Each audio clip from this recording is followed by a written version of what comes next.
Bonsoir Monsieur l'ambassadeur. Bonsoir. Et merci beaucoup de nous répondre ce soir en direct dans Un œil sur le monde sur LCI. C'est vrai que ce week-end a été marqué par cette fameuse affaire du ballon chinois. L'image a fait le tour du monde, ce ballon abattu par un avion américain. Un ballon espion, donc selon les Américains, ballon météo, dit-on en revanche du côté de la Chine, strictement civil. Expliquez-nous, Monsieur l'ambassadeur, pourquoi d'après vous, alors qu'on va voir le ballon éclater dans quelques instants normalement, pourquoi les Américains ne vous croient pas? Peut-être il manque de confiance entre les deux pays maintenant. Ouais. Vraiment, ces quelques années, il s'est passé beaucoup de choses entre les deux pays qui a diminué la confiance mutuelle. Il faut avouer. Ouais.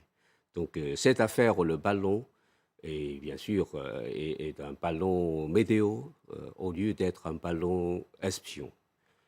Mais les Américains exagèrent cette affaire. Pourquoi? Parce que c'est très, comment dire, très ordinaire. Il se passe souvent ce genre d'affaires. Ah bon? Même pour les Américains, Ouais. ouais, les Américains ont souvent des ballons, on peut dire, vraiment espions, ou bien à d'autres fins. Et cette fois-ci, le gouvernement chinois, une fois informé par la partie américaine, a fait des enquêtes. Et donc, on a connu que oui, c'est un ballon civil utilisé à des fins de recherche météorologique. Donc, le gouvernement chinois a exprimé le regret aussi auprès de la partie américaine, parce que, bien sûr, c'est une entrée involontaire d'un ballon. Et au début, je pense que les Américains ont accepté cette explication parce que, selon le Pentagone, ce ballon ne représente pas de menace militaire ou bien physique sur le sol. Donc, ils ont demandé à la Chine de faire quitter le ballon le plus vite possible. Mais ce qui est incompréhensible est que, en demandant la partie chinoise de faire quitter le ballon le plus vite, et le lendemain, ils ont abattu le ballon, tandis que le ballon est déjà sur le point de partir. Ils auraient dû l'abattre plus tôt, en fait. Et il ne le faut pas l'abattre, parce que les Américains ont exprimé aussi de n'a pas voulu l'abattre. Mais ce qu'ils ont fait est le contraire de ce qu'ils ont dit. Le ballon s'est déjà éloigné du continent américain, mais ils l'ont abattu. C'était peut-être pour empêcher, après, que des informations soient transmises par le ballon. Mais on a dit déjà que ce n'est pas un ballon espion, c'est un ballon météo. Alors, c'est un ballon météo, dites-vous, sauf que ce ballon météo, il a survolé une base dans le Montana qui abrite des têtes nucléaires dans des silos. On voit ici ce chemin, la base aérienne de Malmstrom. Donc, évidemment, les Américains se sont dit, c'est pas complètement par hasard. Vous pouvez le comprendre, ça, ou pas? Alors, ce ballon, le gouvernement chinois a dit que est un ballon mal manœuvré. Ouais. Oui. Donc, il a été poussé par des vents de l'ouest et dévié de la trajectoire prévue. Donc, c'est incontrôlable dans ce cas-là. Il se trouve qu'il y a un autre ballon qui a été repéré en Amérique latine. Et là aussi, vous dites, il a dévié de la trajectoire prévue. Vous avouerez que ça fait peut-être un peu beaucoup. C'est fort probable. Il a dévié aussi. Parce que vous savez que ce genre de ballon n'est pas de haute technologie, n'est-ce pas? Donc, c'est seulement pour les lancer dans l'air, pour faire observation météorologique ou bien faire des essais de vol. Oui, ce n'est pas quelque chose de haute technologie. On ne peut pas les guider très précisément. Ouais. Franchement, qu'auriez-vous fait si un ballon américain avait survolé le territoire chinois. Est-ce que vous ne l'auriez pas abattu également? Il s'est passé plusieurs fois, à vrai dire, mais chaque fois, on le traite, comment dire, à pas bruit, oui, sans faire tapage médiatique. Vous avez déjà repéré des ballons espions ou météo américains au-dessus de la Chine? Je ne suis pas expert de ce domaine. Après cette affaire, il y a des reportages ou bien des discussions sur les réseaux sociaux en Chine. On dit qu'il s'est passé auparavant ce genre d'affaires, des ballons américains ou bien d'autres pays qui volent dans l'espace aérien en Chine. Ouais. Mais il y a aussi... Et qu'est-ce que vous faites dans ces cas-là, si ce sont des ballons espions? Il y a des cas, par exemple, si on a fort suspect des motifs de ces ballons-là, on a fait comment dire, abattu. Il y a aussi, selon les réseaux sociaux, je n'ai pas des preuves solides. Vous n'avez pas de preuves solides, mais vous nous dites, semble-t-il, la Chine a déjà abattu ce genre de ballons en pensant que c'était des ballons espions. Oui. Ouais. Donc, après tout, c'est pas si choquant que les Américains, eux, les fassent. Si les Chinois ne font pas confiance à ceux qui Ce disent... n'est pas choquant de l'abattre, mais ce qui est choquant, c'est que les Américains ont déjà exprimé leur compréhension de l'explication de la Chine et a promis, apparemment, de ne pas l'abattre. Mais enfin, ils l'ont abattu. Ils vont récupérer les débris, ça a déjà commencé, semble-t-il. Et là, on va savoir avec les débris. Est-ce que vous faites confiance aux Américains pour dire la vérité? Parce que on va savoir avec ce qu'ils ont récupéré. Là, on voit ici quelques débris. On aperçoit quelques débris d'ores et déjà récupérés dans la mer. Je pense que les Américains doivent rendre les brides à la Chine parce que ce sont les biens chinois. Si c'est un simple ballon météo, quelle importance? Même si ce n'est pas important, il faut les rendre à la Chine parce que ce sont les biens chinois. Ah oui, mais qui se trouvaient sur le territoire américain. C'est ce que vont vous dire les Américains. Il ne fallait pas nous les envoyer si vous ne vouliez pas que nous les récupérions. Bien sûr, si les Américains ne veulent pas les rendre, c'est leur affaire, n'est-ce pas? Cela démontre leur, comment dire, déloyalité. Pourquoi? Ils l'ont récupéré sur leur territoire. Si on ramasse quelque chose dans la rue, on doit les rendre au propriétaire, si on connaît qui est propriétaire. Oui, mais si quelqu'un est venu chez vous par effraction. Oui, mais il y a la communication, n'est-ce pas? Il y a la communication entre la Chine et les États-Unis aux différents échelons. Mais pourquoi on ne fait pas comme selon ce qu'on se communique, n'est-ce pas? Il ne faut pas agir unilatéralement. Ouais. Cela dit, visiblement, Joe Biden a attendu avant de faire abattre l'avion, mais les républicains voulaient l'abattre plus tôt. C'est peut-être pour ça que la décision a été prise dans un second temps, semble-t-il. Ce sont les affaires intérieures, la dispute entre les partis politiques des États-Unis. Oui. La Chine dit qu'elle se réserve le droit de répliquer après ce qui s'est passé. Ça peut consister en quoi, une réplique chinoise, en l'occurrence? Je me souviens que le vice-ministre des Affaires étrangères chinois a dit qu'on réserve le droit de prendre les mesures nécessaires. Absolument. Oui. Alors, les mesures nécessaires, vous allez comprendre, n'est-ce pas? Ah bah non. Oui, nécessaire. Est-ce que vous pouvez nous expliquer? Ça veut dire nécessaire à chaque cas de situation. Ouais. Oui. C'est-à-dire au cas par cas à chaque fois. Oui, bien sûr. Bien sûr. On peut, alors parfois, ce à quoi on assiste quand il y a des tensions, ce sont par exemple des manœuvres militaires chinoises, notamment dans le détroit de Taïwan, par exemple. Est-ce qu'on pourrait peut-être assister à ce genre de choses dans les jours qui viennent? La Chine agira selon le droit international, selon nos intérêts nationaux et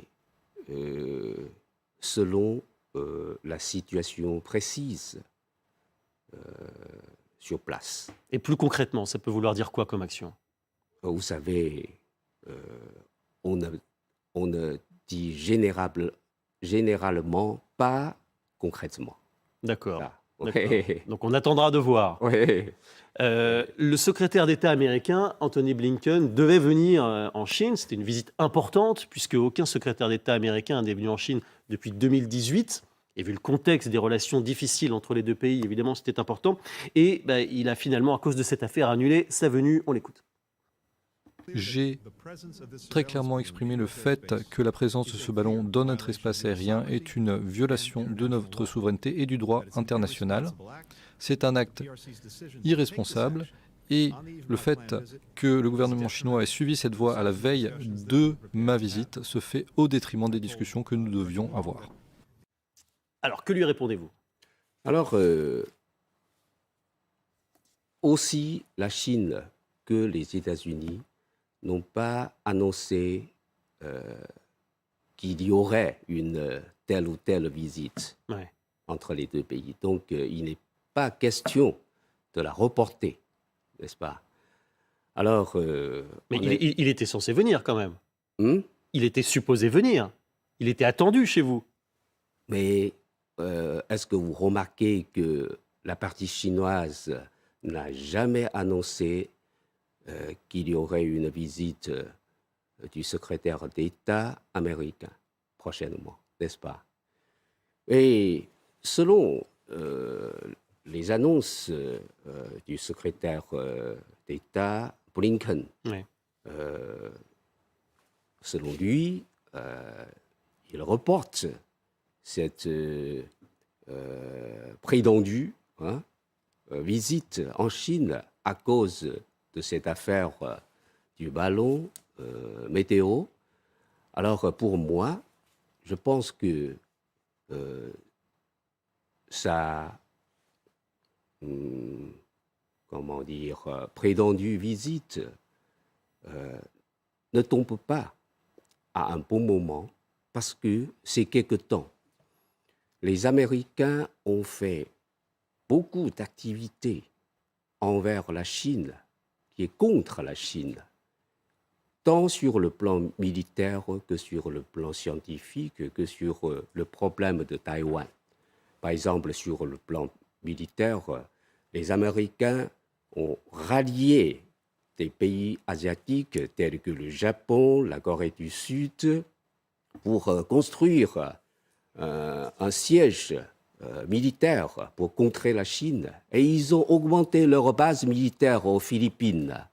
Et récemment, le gouvernement américain a encore augmenté des mesures de sanctions, de blocus sur des entreprises scientifiques privées. Et sur le problème de Taïwan, ils ont augmenté l'armement de Taïwan.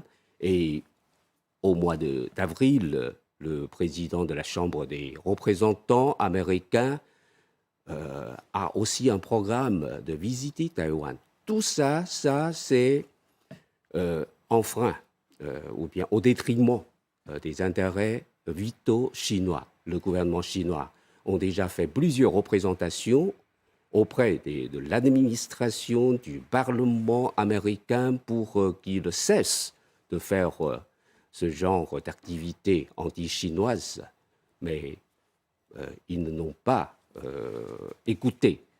Donc, je pense que même si M. Blinken va en Chine, mais ça ne jouera pas un rôle positif.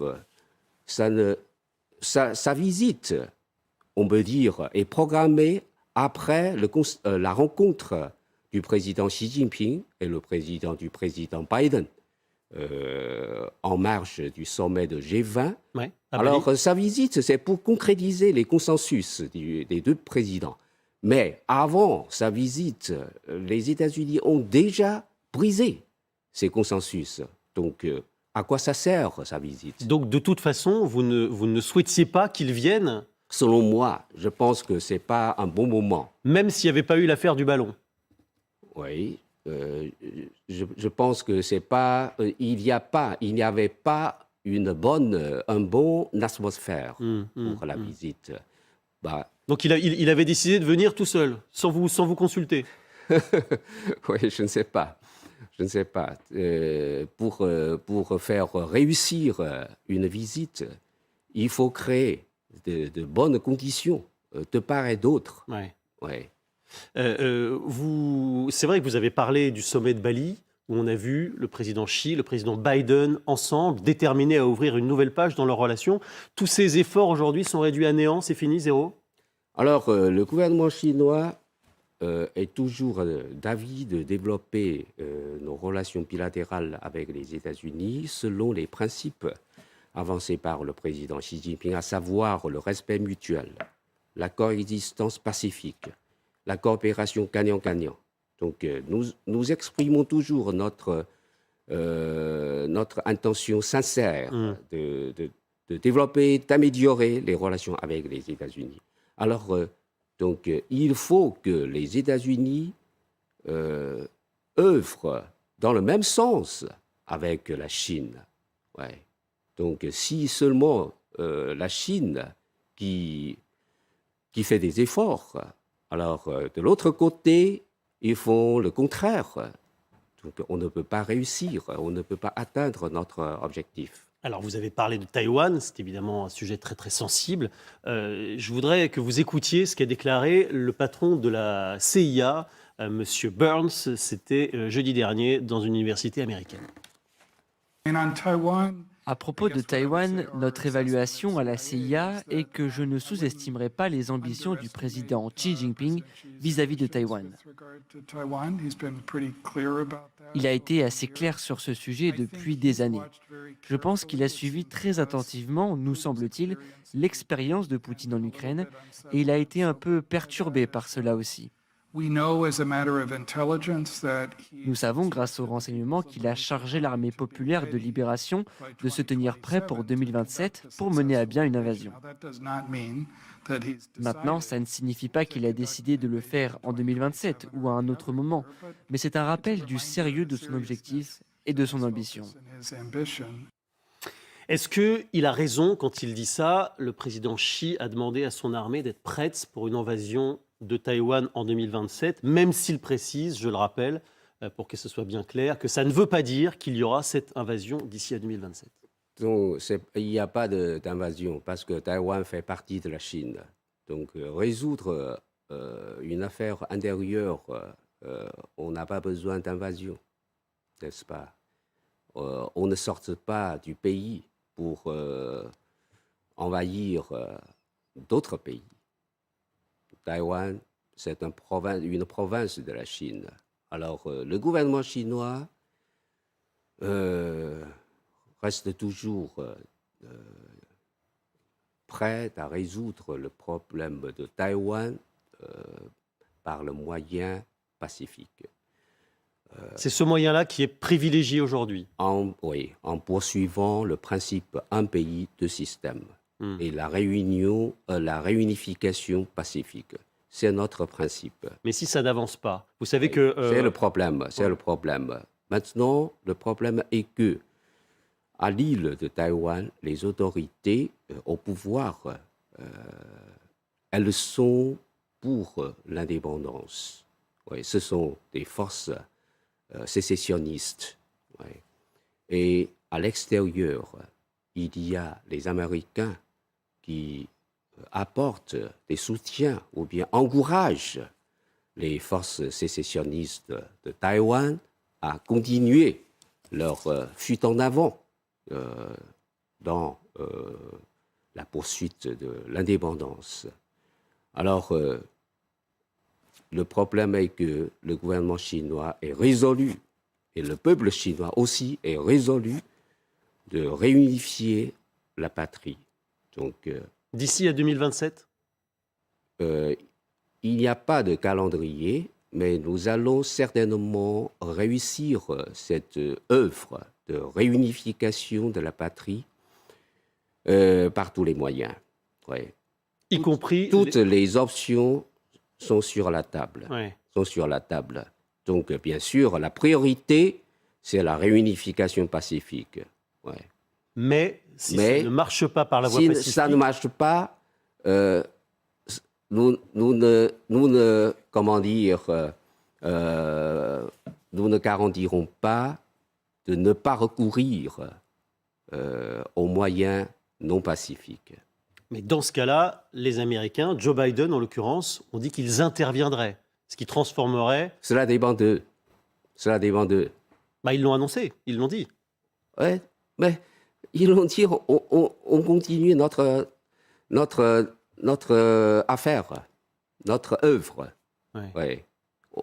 Nous ne serons pas effarouchés par des cris de va-t-en-guerre des Américains pour ne pas réunifier la patrie. Quitte à ce qu'il y ait éventuellement une confrontation entre vos deux pays. Les deux pays, la Chine et les États-Unis, Oui. mais si il y avait une confrontation, ce serait déclenché par les Américains, pas par les Chinois. Vous souhaitez que cette question soit réglée, et le président Xi souhaite que cette question soit réglée, j'imagine, sous son mandat. Donc ça veut dire dans un avenir quand même relativement proche, même si on a bien compris que vous n'alliez pas nous donner de calendrier ce soir. Oui, oui, je ne suis pas au centre, au comité central du parti, je ne connais pas s'il y a un calendrier, mais je sais que ce sera sûr que le peuple et le gouvernement chinois se déterminent à réunifier la patrie, oui, dont la priorité est la réunification pacifique. Et si ce n'est pas possible, on peut recourir à tous les moyens, toutes les options sont sur la table. Est-ce que, monsieur l'ambassadeur, les événements qui se sont déroulés en Ukraine ont un petit peu changé les choses sur Taïwan? Est-ce que le fait que l'Occident, les États-Unis, l'Europe soient solidaires comme ça avec l'Ukraine après l'action russe a peut-être un peu modéré d'une certaine façon l'ambition chinoise de faire revenir Taïwan dans son giron rapidement? Ouais. Ce qui m'apprend la crise ukrainienne, c'est que les Occidentaux doivent être cohérents sur des problèmes internationaux, sur la sauvegarde de la souveraineté et l'intégrité territoriale de différents pays dans le monde. Donc, en Ukraine, vous êtes déterminés à sauvegarder la souveraineté et l'intégrité territoriale ukrainienne. À juste titre. Alors, quand il s'agit de la Chine, à savoir sur le problème de Taïwan, vous devez aussi soutenir le gouvernement chinois à sauvegarder la souveraineté et l'intégrité territoriale de la Chine, savoir empêcher l'indépendance de Taïwan. Mais on peut vous retourner l'objection, monsieur l'ambassadeur. La Chine est attachée à la souveraineté territoriale, mais ne condamne pas, vous n'avez pas encore condamné, l'agression russe sur l'Ukraine. Pourquoi? La position du gouvernement chinois sur la crise ukrainienne reste constante. Selon nous, la souveraineté et l'intégrité territoriale de tous les pays doivent être respectées. Y compris l'Ukraine. Oui, oui. Et la charte des Nations Unies doit être observée toujours. Alors pourquoi ne pas condamner l'action russe qui viole la souveraineté ukrainienne? Vous êtes d'accord avec ça? Il y a un troisième point.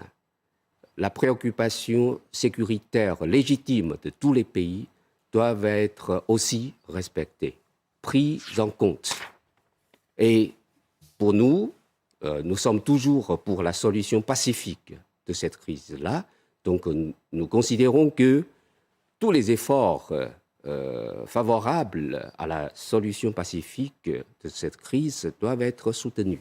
C'est-à-dire que vous nous dites, vous considérez que la sécurité de la Russie était menacée, par conséquent, ça justifie la violation de la souveraineté ukrainienne? Les Russes se sentent menacés sur la sécurité par l'OTAN depuis des dizaines d'années. Donc, Et ça justifie l'agression en Ukraine? oui, vous savez, 5 cycles d'expansion à l'est de l'OTAN constituent une menace considérable de sécurité à la Russie. C'est ce que exprime le président Vladimir Poutine. Il s'oppose fermement à l'intégration de certains pays voisins de la Russie à l'OTAN, y compris l'Ukraine. Alors, si vous dites que l'expansion de l'OTAN ne constitue pas une menace sécuritaire à la Russie, mais quand Khrouchtchev de l'Union soviétique voulait déployer des armes nucléaires à Cuba, quelle a été la réaction du président Kennedy? Mais y a-t-il des missiles de l'OTAN y avait-il des missiles de l'OTAN en Ukraine? La réponse est non. Mais maintenant, si l'OTAN pousse la frontière à la porte de la Russie, elle va déployer aussi des missiles. Mais il n'y avait pas de projet d'adhésion. Enfin, l'Ukraine. Il n'y a pas de projet aujourd'hui, mais il y aura projet demain. Tout le monde a le droit d'avoir cette préoccupation, n'est-ce pas? Tous les pays. Alors, cette situation, évidemment, entre la Russie et l'Ukraine inquiète beaucoup, parce qu'on voit qu'on n'est pas du tout près d'un règlement pacifique dans les semaines, les mois et peut-être les années qui viennent. Et je voudrais que vous écoutiez le secrétaire général des Nations Unies, Antonio Guterres, qui s'est exprimé aujourd'hui et qui a dit son pessimisme sur la situation. L'invasion russe de l'Ukraine inflige des souffrances indicibles au peuple ukrainien, avec de profondes implications mondiales. Les perspectives de paix ne cessent de diminuer, les chances d'une nouvelle escalade et d'un bain de sang ne cessent de croître. Je crains que le monde ne s'avance pas en somnambule vers une guerre plus large. Je crains qu'il ne le fasse les yeux grands ouverts. Le monde se dirige vers une guerre encore plus large, les yeux grands ouverts. Est-ce que c'est un diagnostic très sombre et très pessimiste que vous partagez ce soir? Je suis pessimiste aussi, oui, parce que je constate qu'aujourd'hui, l'OTAN ne cesse de fournir des armes de plus en plus lourdes à une partie de la guerre. Donc, il paraît qu'aucune des deux parties n'ont pas l'intention de terminer la guerre tout de suite. Et les conditions ne sont pas réunies. Et c'est à cause de l'OTAN, pour vous, que le monde se dirigerait vers une guerre encore plus large, et pas à cause des Russes? Mais pourquoi on ne peut pas se mettre à la table pour discuter les préoccupations sécuritaires de toutes les parties, y compris la Russie et l'Ukraine?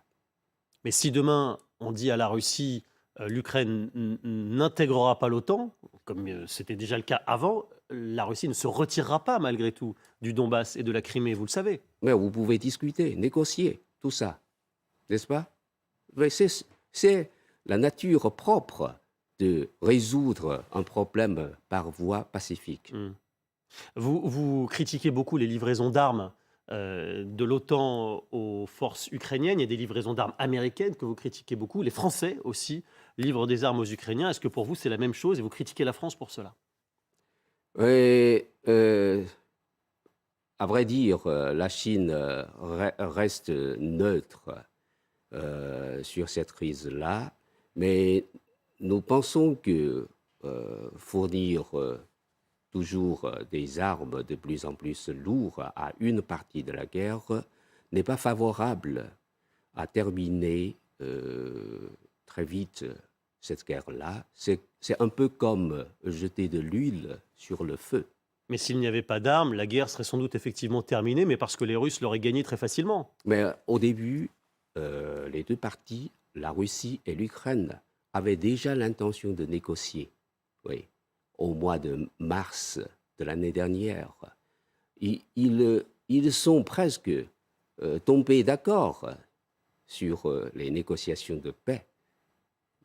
Vous vous souvenez, n'est-ce pas? En Turquie, vous voulez dire? Avec les discussions en Turquie. Oui, oui, en Turquie. Alors, Oui, oui. c'est pas Oui, ce que tout nous à a l'heure, dit j'ai vu l'ambassadeur que- de Turquie qui était là. Oui, oui, vous l'avez dit que la Turquie a joué le rôle de médiateur. Oui, mais a reconnu elle-même que ça n'était pas possible et que, que les Russes, en réalité, ne souhaitaient pas discuter, ne souhaitaient pas la paix, mais souhaitaient gagner du temps. Mais selon le reportage, les deux parties russes et Ukraine sont presque tombés d'accord. Les Occidentaux livrent des armes à l'Ukraine. Et il y a des médias américains qui disent aussi que la Chine livre non pas des armes complètes, mais des éléments, du matériel pour permettre aux Russes de constituer des armes. Est-ce que c'est vrai ou pas? À vrai dire, je ne sais pas si c'est vrai, mais je pense qu'en tant que pays souverain, la Chine et la Russie ont le droit de développer des relations de coopération dans tous les domaines. La Chine, la Chine pourrait livrer même peut-être des armes aux Russes pour les aider? Je pense que la Chine, en tant qu'un pays souverain, a le droit de fournir des armes à un autre pays sur un certain principe. Et pourquoi les Occidentaux n'auraient pas le droit de le faire avec les Ukrainiens alors? Je n'ai pas dit vous n'avez pas le droit de fournir Non, à mais vous l'Ukraine. critiquez. n'est-ce pas? Oui, je pense que ce geste n'est pas favorable à la solution pacifique de la crise, n'est-ce pas? Et si vous fournissez des armes ou des éléments d'armes aux Russes, c'est la même chose, ça n'est pas favorable au règlement pacifique si on Mais vous suit. le problème est qu'on n'a pas fourni d'armes à la Russie. Donc on n'a rien fait à l'encontre de la solution pacifique de la crise. Vous ne livrez pas non plus des pièces pour permettre aux Russes de constituer des armes. Vous nous Quelles avez pièces? dit, vous nous avez dit c'est possible. Quelles pièces? Bah, notamment pour l'aéronautique, on en parle beaucoup. Même si ce sont des pièces, ce ne sont pas des armes, n'est-ce pas? Ou les pays européens disent que même si on fournisse des armes, on n'est pas co-belligérants. Mais nous, si. Oui, oui. Les Occidentaux sont co-belligérants? Est-ce que vous êtes co-belligérants? Je ne sais pas. Bah, c'est une question que je vous pose. Est-ce que les Oui, Occidentaux... c'est une question que je vous pose. Le président Macron dit « nous ne sommes pas co-belligérants ». Oui. Il a tort C'est votre ou pas? position. C'est votre position. C'est la position du président Macron. Moi, je ne fais que répéter C'est ce qu'il votre dit. position, oui. Mais vous pensez que c'est vrai ou pas? Ou non, quand on livre des armes, on est co-belligérant? Cela dépend. Oui, même des experts des relations internationales, du droit international, n'a pas une évaluation précise. Ouais. Ouais. Mais votre Donc évaluation... cela dépend de la politique ou bien de la position de différents pays. Peut-être un jour, les membres de l'OTAN peuvent prétendre que on serait belligérant ou bien d'autres choses. Qui ça, vous les Chinois, vous voulez dire? Non, c'est pas moi. Ah non, les membres de l'OTAN eux-mêmes... Peut-être diront un jour, peut-être un jour. Je dis que cela dépend de la position de différents pays. Par exemple, il y a quelques mois, les pays européens refusent de fournir les chars lourds à l'Ukraine. Ouais. Mais maintenant, ils fournissent. Et aujourd'hui, ils refusent de fournir des avions de combat. Mais peut-être dans quelques mois, ils fourniront des avions de combat. Donc cela dépend. Pilotés par des Ukrainiens. C'est un cas hypothétique. C'est pas encore passé. Donc, alors, ce que je veux dire, c'est que tout dépend de la position ou bien de l'évaluation de ces différents pays sur l'avenir de cette crise, de cette guerre-là. Mais aujourd'hui, dans la situation actuelle, est-ce que les États-Unis, la France, la Grande-Bretagne et plein d'autres sont, de votre point de vue, des co-belligérants dans ce conflit? Je ne sais pas. Je ne sais pas. Autre question sur Je ne fais pas commentaire sur ce problème-là. Bah, sauf que ça change beaucoup de choses, parce que parce que cela change, cela changera encore. D'accord. Il y a d'autres paliers qui vont être franchis, c'est ça que vous dites? D'autres paliers d'implication des Occidentaux dans ce conflit. Oui, depuis le début du conflit, on a déjà constaté tous ces phénomènes-là. Ouais. Oui, les lignes rouges sont franchies toujours. Alors, il y a une ligne rouge que les Russes brandissent de façon un peu sous-entendue, sans dire le mot souvent. Vladimir Poutine, en tout cas, ne le dit pas, mais le sous-entend, c'est la ligne rouge de l'arme atomique. Et on dit beaucoup qu'il ne l'emploiera jamais grâce à vous, les Chinois, qui vous y refusez catégoriquement et qui lui mettent la pression pour qu'il ne le fasse jamais. Est-ce que c'est le cas? Est-ce que les Russes, Vladimir Poutine, a utilisé précisément le mot atomique? Je vous ai dit non. Je vous ai dit non, pas encore. Ouais, Il alors, le sous-entend. Cela laisse l'espace d'imaginer. Ouais, vous pouvez imaginer, pas la peine de me demander si la Chine prend telle ou telle position vis-à-vis la Russie sur cette question. Mais est-il vrai? On se souvient à Samarcande, le président Xi Jinping a vu le président Vladimir Poutine et le président Poutine lui a dit « Je comprends vos préoccupations ». Et on ne savait pas trop à quoi il faisait allusion quand il parlait des préoccupations du président Xi Jinping. Est-ce que les préoccupations du président Xi Jinping concernaient ce point, une éventuelle utilisation d'armes nucléaires? La Chine a sa position sur les armes nucléaires. Ouais, depuis le premier jour que nous possédons les armes nucléaires, nous déclarons que la Chine n'emploiera jamais le premier les armes nucléaires et ni aux pays non nucléaires. C'est notre position. Ouais. Et vous pensez que les Russes doivent aussi être dans la même position? C'est notre position. Ce n'est pas la position de la Russie.